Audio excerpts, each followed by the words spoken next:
बहु पूर्वरु एक सुंदर सबुज गारे एक सुंदर एवं शांतिपूर्ण पोखरी थिला। एही पोखरी रे अनेक प्रकारर रंगीन माछ रहुथिले। एही माछ गुड़िक परस्पर सहित बहुत भल पाइबा एवं सुखरे रहुथिले। सेही गारे जणे चतुर एवं भोकिला बिलेई मध्य रहुथिला, जाहार नाम चुनी थिला। चुनी सबुबेले खाइबा पई किछि सुस्वादु खोजुथिले एवं से माछ मानक द्वारा प्रलोभित होइथिले। चुनी जानिथिले जे माछ माने पानी रे रुहंती एवं से सेमानंकु सहजरे धरि पारु नथिले। तेणु से एक चतुर योजना प्रस्तुत कले। दिने चुनी पोखरी कूलरे बसी जोरे कांदिबाकु लागिले। पोखरी कूलरे एक पुरातन एवं ज्ञानी माछ रहुथिला, जाहार नाम मेनू थिला। जेतेबेले मेनू बिलेई कांदुथिबार देखिला, से पचारिले, भौणी बिलेई तुमे काहिकी कांदुछ? चुनी तांक मधुर स्वररे कहिला, भौणी मेनू मु बहुत दुखित। मु आउ मास खाइबी नाही।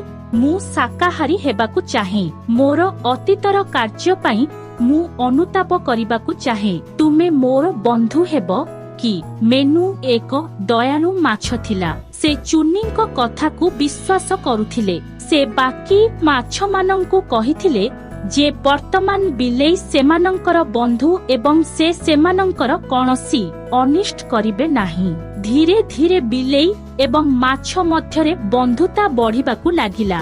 मत्स्य माने पोखरी कूलकू आसी बिलेईंक सह कथा हेबा आरंभ कले। से बिलेईर मधुर प्रकृतिकू बहुत पसंद करिबाकू लागिले, किंतु माछ मेनूंकर कथाकू संदेह थिला। से निज बंधु मानंकू कहिला, बिलेई आमर शत्रु हठात एते सुंदर होईगला किपरि? किंतु अन्य मत्स्य माने हसी हसी कहिले, आपण अनावश्यक भावरे चिंता करुछंती। बिलेई वर्तमान आमर बंधु किछि दिन बीतीगला एवं बिलेई माछ मानंकर विश्वास को संपूर्ण रूपे हासिल कला। दिने जेतेबेले किछि माछ पोखरी कूलरे घूरी बुलुथिले, बिलेई तळे पड़ी एक मोटा माछ धरिला।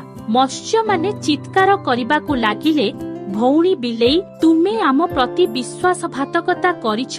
किंतु बिलेई जोरे हसिबाकू लागिला एवं कहिला, मोते भौणी मानंकू क्षमा कर, किंतु सर्वशेषरे मु बिलेई एवं गोटिए बिलेई माछ खाइबा बंद करि परिबो नाही। मत्स्य माने भयभीत होई पोखरीर गभीर जलकू दौड़ी गले। वर्तमान सेमाने बुझी पारिले जे बिलेई सेमानंकू प्रतारणा करिबा पई आरंभरू भल बोली दर्शाउथिला। वर्तमान माखली मेनूंकू किछि करिबाकू पड़िबो। से शीघ्र एक योजना प्रस्तुत कले। से बाकी माछ मानंकू कहिले, भय कर नाही, एकत्र आमे एही चतुर बिलेई को एक शिक्षा देबु।